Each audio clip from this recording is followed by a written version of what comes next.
suele ser asociado con la pobreza, la cuestión económica, ¿no? Material. Pero también el tema del hambre está asociado con la cuestión del deseo, de la codicia, que genera hambre. Un hambre que antes no existía. A veces colmar esas hambres conlleva a generar nuevas hambres. Y la raíz de todo está en la codicia, en el deseo de obtener, en ver a la vida como una fuente inagotable de materia que sirve solamente para calmar nuestros deseos. Ese tipo de actitud es una actitud típicamente hambrienta, ¿no? En cambio, una persona que desea poco y que contempla su propia hambre existencial, no necesariamente solo de cosas materiales o de logros espirituales, sino la propia ecuación que se resuelve viviendo, obteniendo del aire, prácticamente, del aliento vital del universo, obteniendo de manera espontánea una motivación para vivir, o la vida propiamente dicha. Una persona así creo que está menos sujeto a los periodos estos cíclicos de escasez y abundancia, de crisis y burbujas de riqueza, ¿no? a los cuales están sometidos sobre todo aquellas personas a las cuales se les puede sujetar mediante el hambre, mediante el deseo, mediante la codicia de algo. Porque hambrientos no son solamente los que no tienen nada, también los que tienen mucho son hambrientos. Y como son hambrientos, quieren más. Cuando quieren más, le quitan lo menos que tienen los que no tienen nada, que también tienen hambre y a veces quisieran ser como los que supuestamente no son hambrientos. Y ahí se genera una cadena a partir de la codicia. Los que no tienen nada son atrapados porque quieren algo. Los que tienen algo son atrapados porque quieren más. Pero en esencia todos son atrapados por lo mismo. La sed, sin embargo, la veo de otra manera.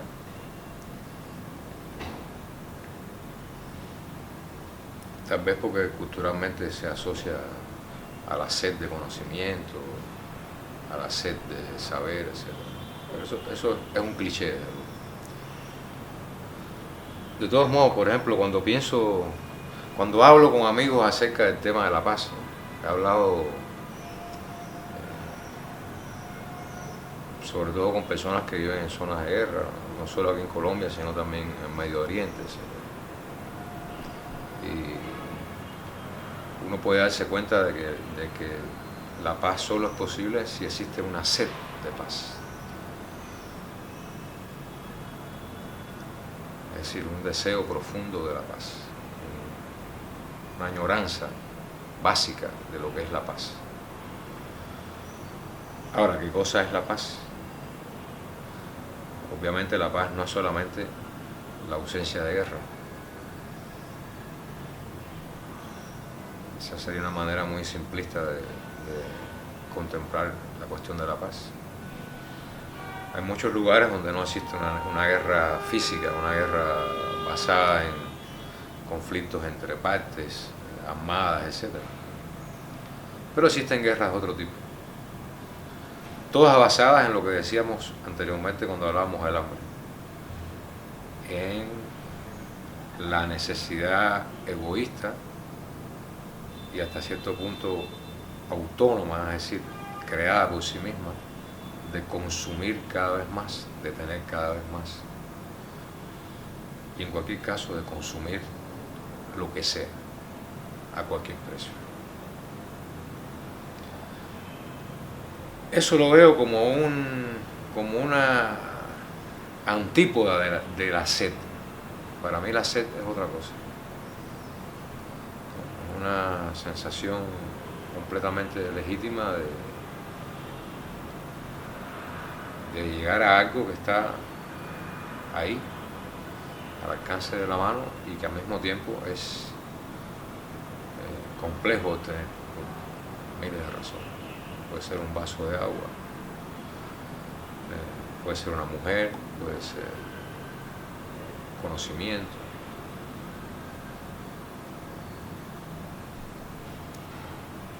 Y es verdad que esa sed tampoco se apaga fácilmente.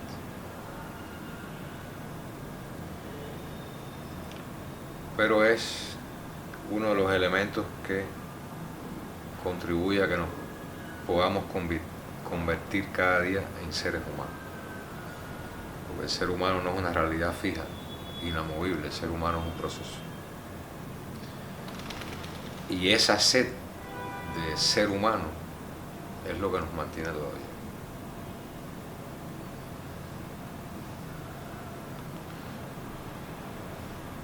Lo otro que me hablabas de la espiritualidad,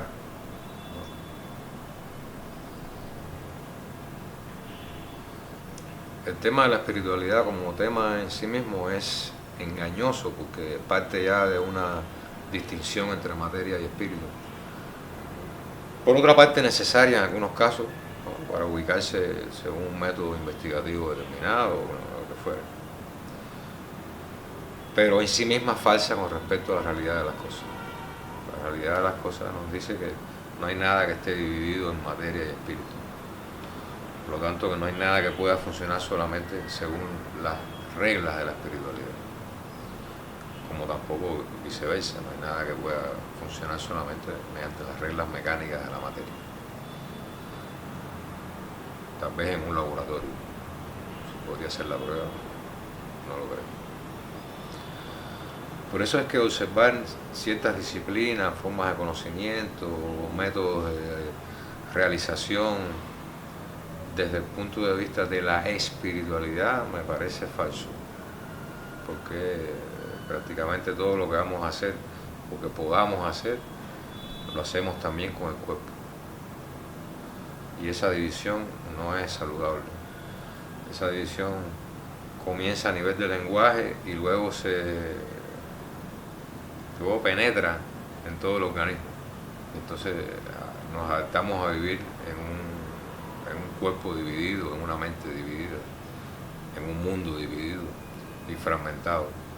Y esas fragmentaciones surgen fundamentalmente a partir de las palabras y del uso que le damos a las palabras. Entonces, a ver, una práctica de las que se llaman espirituales, es decir, prefiero llamar las prácticas de conocimiento, que incluyen al cuerpo en su totalidad, de hecho la totalidad de lo que se llama cuerpo-mente.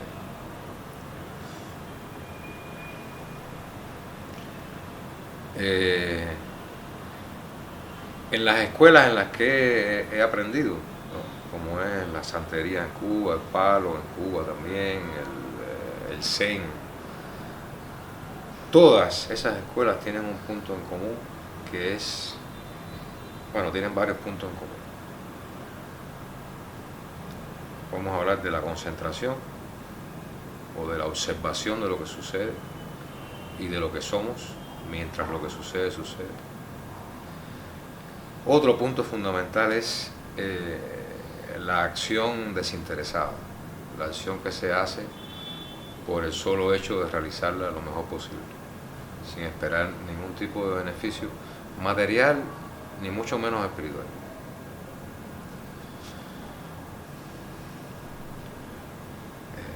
Habría tal vez muchos otros elementos de los cuales se podría hablar, pero yo creo que con esos dos elementos se puede constituir ya una actitud alerta respecto a cualquier tipo de práctica de conocimiento.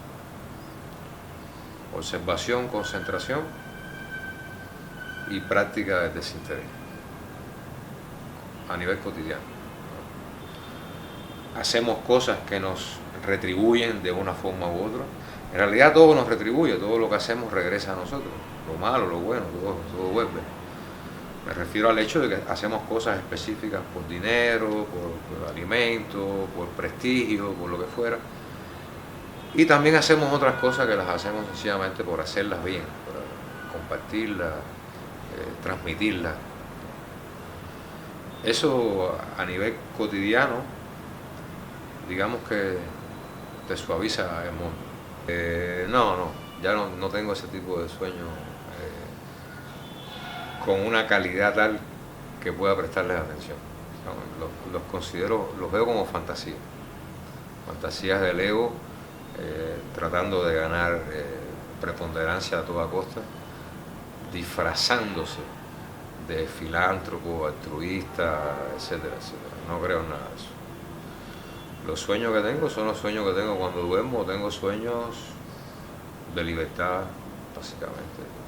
Sueños donde vuelo, o levito, o corro muy rápido, o nado en el mar, cosas así. Los considero sueños más que de poder, de libertad, ¿no? En el sentido básico de la libertad, que se puede encontrar en eso que llamamos naturaleza. A partir de eso se pueden diseñar sueños de tipo intelectual, digamos, sueños programáticos, ¿no? Pero estos otros me parecen mejor. Me parecen, a ver, ¿cómo te digo? Estos tienen proteínas, tienen vitaminas reales. Estos participan de un mundo real que es el mundo del sueño. Y estos otros son como las vitaminas y proteínas que tú compras en la farmacia. Son productos elaborados por una tecnología de pensamiento que se puede diluir en la ciencia, la religión, la política, etc. Son los llamados grandes sueños de la humanidad que no conducen a ninguna parte. Son meras fantasías transitorias que al mismo tiempo se repiten de forma cíclica y que persisten como ilusiones y deben ser tratadas como ilusiones. No tienen mucho valor a nivel práctico, salvo en los casos en que algunas personas taimadas usan esas ilusiones para manipular a millones de personas y entonces sí conseguir efectos materiales de una cierta envergadura, ¿no? Pero no se puede hablar de sueños, ¿no? Esos son engaños.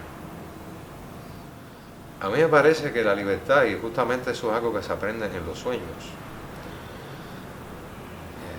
cuando dormimos, es la capacidad de hacer en el momento lo que el momento requiere. La libertad no tiene nada que ver con hacer lo que uno quiere. Si lo que uno quiere coincide con lo que el momento requiere y uno logra hacerlo, eso es un acto de libertad y de poder, obviamente, pero es un poder concebido a partir de la decisión instantánea de una determinación. El amor es de manera intrínseca lo mismo que la libertad, ¿sí? Es también un acto de determinación que coincide con otro acto de determinación de la otra parte, ¿no? De las partes que fueran. Y ahí pasas por el tema de la comunicación del amor, ¿no? Todas las señales que transmitimos para dar o recibir amor, para saber si existe una negociación posible de una, ¿no?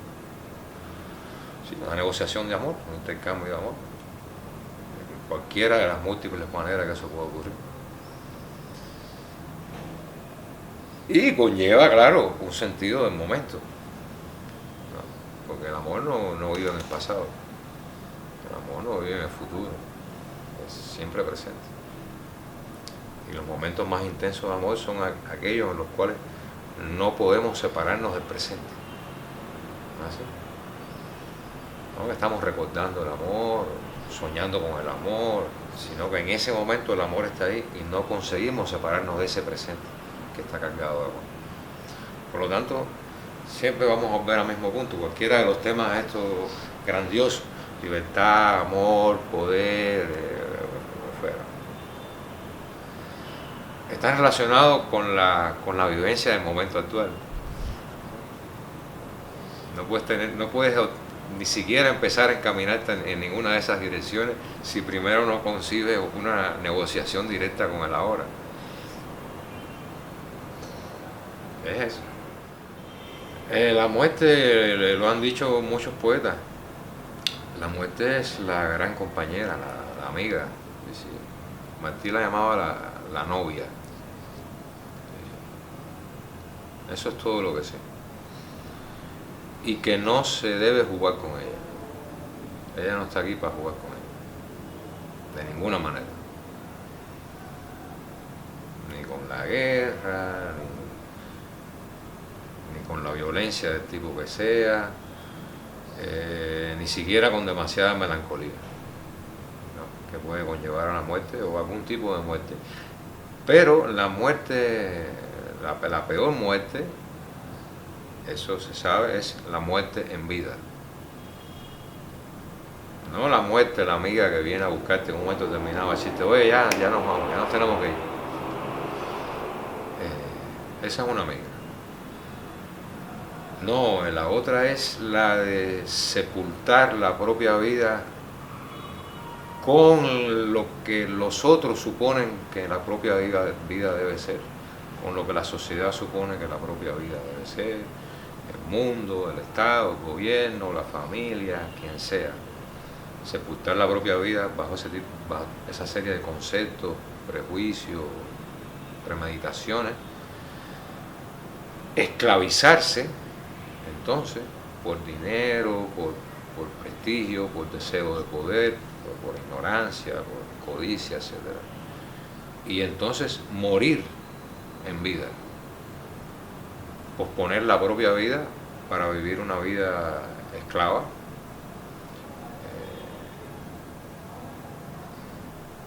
que es al mismo tiempo parásita y parasitada por vidas similares, millones de vidas similares que son así, que se constituyen de esa manera. Y eso es, bueno, eso es lo que llaman los zombies, así de simple. Personas que han por miles pospuesto la propia vida, delegado la propia vida en otras personas. No pueden estar vivos. Sentir el momento, ¿no? Tratar de permanecer lo más despierto posible para poder sentir el momento. No conozco ninguna otra cosa. Pero hay muchos métodos, ¿no? Muchísimos métodos. La respiración, la música, bueno, tú lo sabes, las artes marciales, es decir, hay un sinnúmero de métodos. El arte, la pintura, lo que sea. Creo que la creencia es un instrumento que hay que usar con cautela, porque los seres humanos no debemos depender de la creencia. La creencia es un mecanismo que los seres humanos generamos en un momento determinado porque necesitamos en ese momento creer en algo. Pero, por ejemplo, hay cosas objetivas en las cuales no hace falta creer, y destinar la energía de la creencia a esas cosas es una pérdida de tiempo y de energía, porque no es necesario creer en eso. Por ejemplo, no es necesario creer en Dios, no hace falta creer en Dios. Si Dios existe, no hace falta creer en Dios, y si no existe, pues menos todavía, porque la noción de Dios es una noción tan compleja y que permea de tal manera toda la existencia humana que no hace falta creer en ella. ¿Está ahí? Entonces, eso que hacen las religiones de manipular y derivar la energía de la creencia en un lugar, eso es en otro nivel de la realidad, lo mismo que hacen los bancos con el dinero, ¿entiendes? Lo que hacen los ejércitos con las armas, etcétera, etcétera. Es acumulación originaria, como decía Carlos Marx, ¿entiendes? Es acumular para generar algún tipo de ganancia. Por eso te decía ahorita que en esos casos entre espiritual y material no existe ninguna diferencia, porque aquellos que acumulan poder espiritual actúan de la misma manera que los que acumulan dinero o poder material, es lo mismo, ¿sí? No son mejores. Entonces, en algún momento es necesario creer, ¿no? Por ejemplo, es necesario creer en una intuición. es una intuición generada por uno mismo. Y la intuición es algo que este tipo de vida tiende a negar constantemente, porque vivimos de tal manera ligados a reglas, a sistemas intermediarios, que la intuición encuentra un poco difícil hallar un espacio para funcionar correctamente, ¿no? Y la intuición es una función mental muy necesaria. Entonces, dado que este mundo no está constituido para permitirle a la intuición hacer su trabajo, es necesario combinarla con la creencia. La creencia y la intuición pueden funcionar bien. Uno necesita creer en sus intuiciones para que la intuición pueda ganar fuerza en ese proceso de observación de la realidad, de saber que hay cosas que solamente podemos ver a través de la manera, vamos a decir, científica, objetiva, normal, etcétera, que obedece incluso al sentido común, y hay cosas que no podemos ver a través de ese prisma. Tenemos que verla a través de los ojos de la intuición. Para que la intuición crezca, igual que un niño o una flor, debemos creer en ella. Entonces esa energía de la creencia debe estar salvaguardada para ese tipo de material. Las intuiciones, los sueños, la poesía, ¿entiendes? Pues yo no necesito creer, por ejemplo, en el poder de los gobiernos, porque es obvio que los gobiernos tienen mucho poder. Tampoco necesito creer en que funcionen o que no funcionan, porque sé que funcionan y también sé que no funcionan. Funcionan y no funcionan. No hace falta creer en ninguna de las dos cosas. Tampoco necesito creer en que la política no es una solución, sino una parte del problema, y que por lo tanto no se puede resolver el problema con una parte constitutiva del problema. Eso no se puede hacer. Eso no es objetivo. No existe una homeopatía política. Tú no puedes curar los males de la política con una dosis de males de la política. Eso funciona en la homeopatía, pero en la sociedad eso no funciona de la misma manera. La política no puede resolver los problemas de la política. Por lo tanto, no necesito creer en ella. Y no necesito depositar ni mis problemas ni mis creencias en esa dirección. Los dedico a estas cosas más pequeñas, pero que también pueden ser muy complejas, como son las intuiciones, los sueños, los instintos, ¿no? Los déjà vu, ese tipo de señales nimias, pero que ocurren, en las cuales a veces no le prestamos atención porque no pertenecen al mundo lógico, que es el verdadero mundo en el cual deberíamos creer, porque es un mundo completamente absurdo y sin sentido, y se sostiene juntamente por la creencia de la persona. Ese mundo sí necesita que creamos en él. La poesía no necesita que creamos en ella en realidad. La poesía existe y funciona desde hace millones de años, incluso antes de que el ser humano surgiera. Es la poesía la que genera el ser humano, no es el ser humano el que genera la poesía. Y en eso no es necesario creer, eso es un hecho objetivo. Sin la existencia previa de la poesía, el ser humano, o sea, los seres anteriores, en esa llamada escala, los primates, los simios, etc., no podían haber explotado hasta la dimensión humana. Dicen que es porque se levantaron para coger un mango, entonces eso, bueno, está bien, claro, porque el cuerpo y mente en movimiento, sí, esto te lleva hacia otro espacio de la conciencia, pero tenía que haber habido ahí una intuición universal también, que le permitiera a esos monos dar los pasos justos en la dirección correcta, lo cual es, desde el punto de vista de muchos estudiosos, prácticamente un accidente. No es una cosa que estaba programada, ni siquiera por Dios. Ni siquiera por Dios. No digo que Dios no haya participado, pero no creo que lo haya programado. ¿A qué le temes, Omar? Bueno, a todo y a nada, ¿no? Según el momento. No tengo fobia, no. Vaya, para decirlo de esa manera, no tengo ninguna fobia. ¿Por No algún tengo miedo? miedo a las arañas, ni tengo miedo a las alturas, ni al mar, ni a los perros, ni a las cucarachas, ni a la muerte. Pero en un momento determinado puedo asustarme de cualquier cosa, ¿no? Claro, es distinto, ¿no? El susto es distinto del miedo. El miedo es una cosa que se lleva como una profesión, ¿no? Y el susto es una cosa que ocurre, es biológico. Es muy simple. A ti te puede asustar ahora una serpiente venenosa, ¿no? Porque además hay un motivo para eso.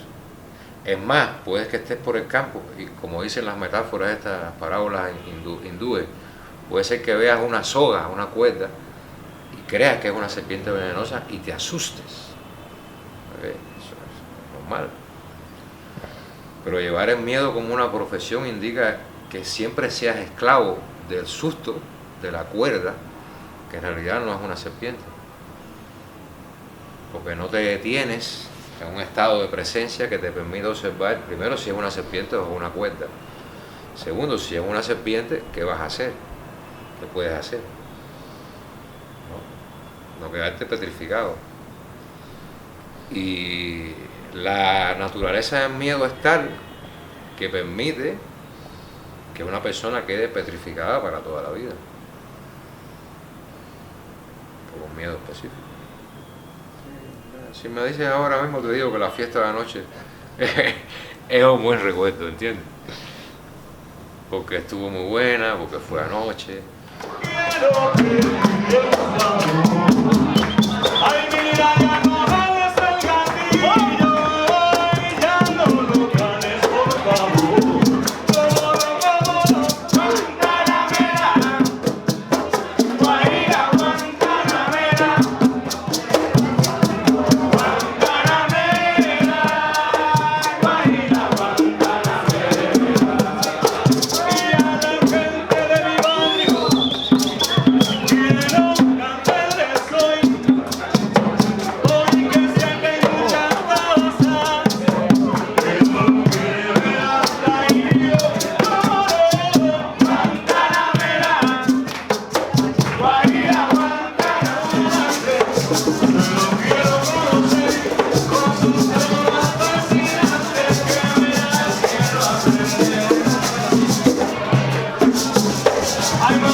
Se tiene la suerte de conocer personas que saben algunas cosas.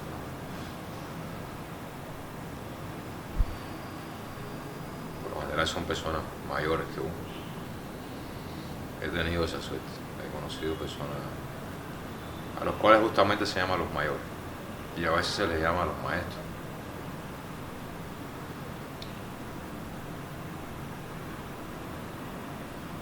Después, en el camino de las religiones, más que de la religión, porque he practicado varias religiones,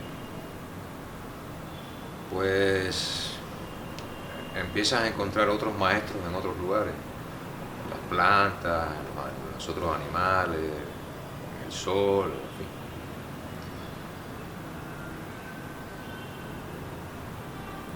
Eso te brinda un cierto grado de comodidad, ¿no? En la vida te empieza a calmar eso que puede llamarse la sed de sentido.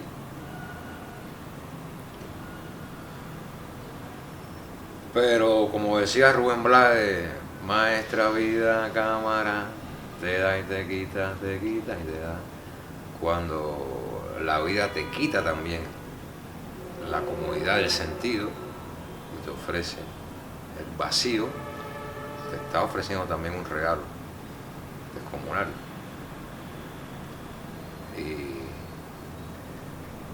Y hay que estar en buena forma para poder procesarlo. Es decir, que tanto las cosas malas como las buenas sirven para crecer.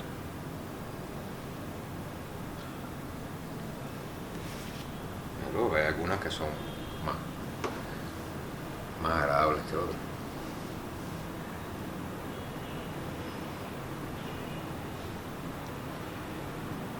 Haber conocido a todas esas personas me brindó la posibilidad de empezar a poner en práctica algo que creo que todos los niños en algún momento tienen como idea acerca de su propia vida, que es a lo que tú apuntabas cuando se habla de la realización de los sueños. Esas inspiraciones infantiles, lo que uno quiere hacer.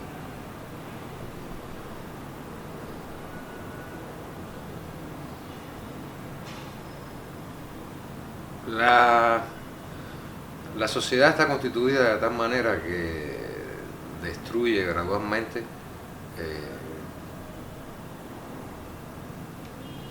prácticamente casi todo lo que el ser humano tiene de infantil, de infancia, de frescura, espontaneidad, sinceridad.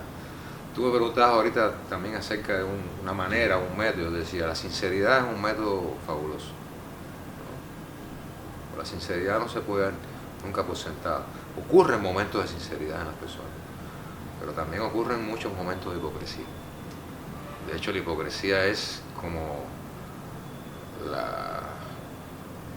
el ADN de esta sociedad está constituido por la hipocresía. Por lo tanto, yo diría que la manera más expedita de construir esta sociedad es eliminar la hipocresía. La política no hace falta, la violencia tampoco, y mucho menos la guerra. Si tú le quitas al ADN de esta sociedad el elemento, no sé si es un microbio o es una proteína, un virus, una vitamina, lo que sé es que es una parte constituyente de este comportamiento social. Si tú lo quitas, la realidad adopta características completamente distintas, que se parecen a las que uno avisoraba en la infancia.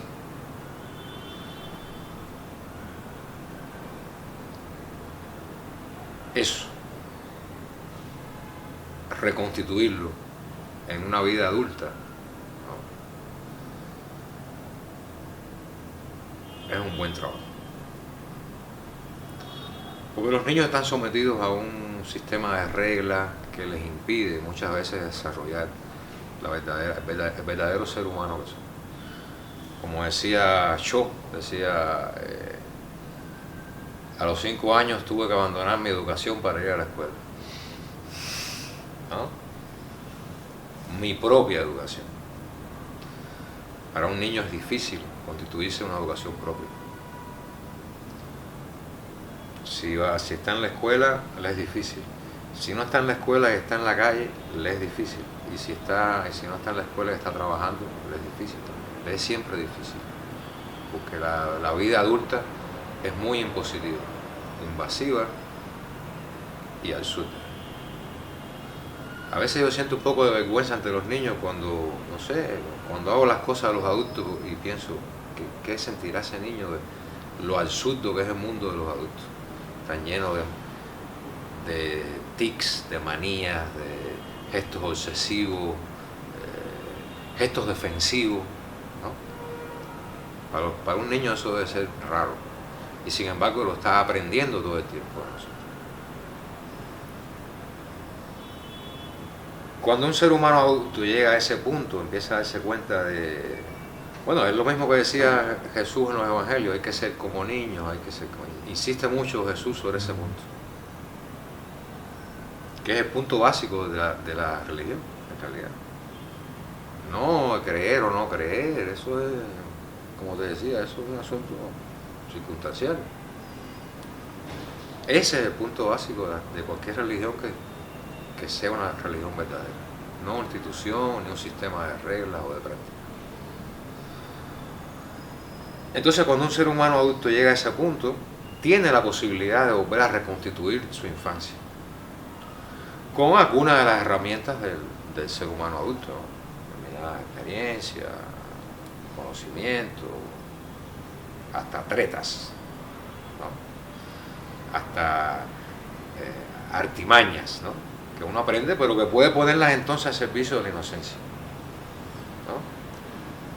Poner las tretas al servicio de la frescura, de la espontaneidad, no al servicio de la treta.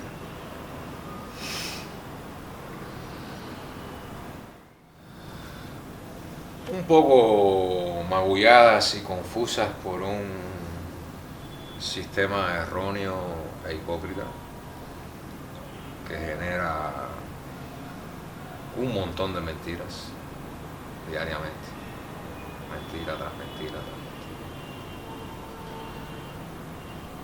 mentira, realidades amargas, difíciles de digerir, difíciles de ocultar, pero que se ocultan. Y hay en Cuba una potencialidad magnífica, la ha habido probablemente desde siempre. Me atrevo a decir por la propia constitución de esa tierra, más allá del hecho nacional. Porque la tierra tiene lo que la tierra tiene.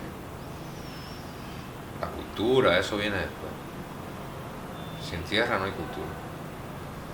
Y sin agua no hay cultura, etc. Entonces, claro, ahí hay valores fundamentales con los cuales uno crece. Pienso que en mis poemas está esa vitamina está ahí. Bueno, la puedes encontrar ahí fácilmente. ¿Qué es lo que puede haber en esta persona de esa tierra? Está ahí de manera bastante clara. Puedes dar cuenta fácilmente de en qué momento estás siendo insincero contigo mismo, insincero con los demás. ¿En qué momento estás dejando de captar el ahora y lo pospones por un acto premeditado con el fin de obtener alguna cosa o de escapar de otra cosa? La hipocresía y el miedo se aprenden así, más que con las películas de horror y eso. Incluso me parece que más que con la violencia física concreta. Se aprenden con el entrenamiento social a posponer el momento de la vida. Ese momento que Vallejo dice, hoy me he dado cuenta de la importancia de la vida, poema de Vallejo. Y otro poema de Vallejo que habla del momento más grave de la vida. Y va enunciando los momentos más graves de la vida. Cuando tú me preguntaste ahorita acerca de mis momentos, yo pensaba en el poema de Vallejo, ¿no? Y en cómo uno puede evaluar la importancia de los momentos y la gravedad de los momentos.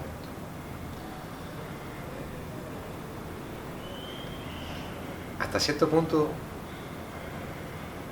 si es posible, más allá de la memoria, porque la memoria es muy tramposa. ¿Sí? Cuando tú evalúas la importancia de un momento ya 20 años después, por importante que haya sido ese momento, pues hay ahí muchas adulteraciones.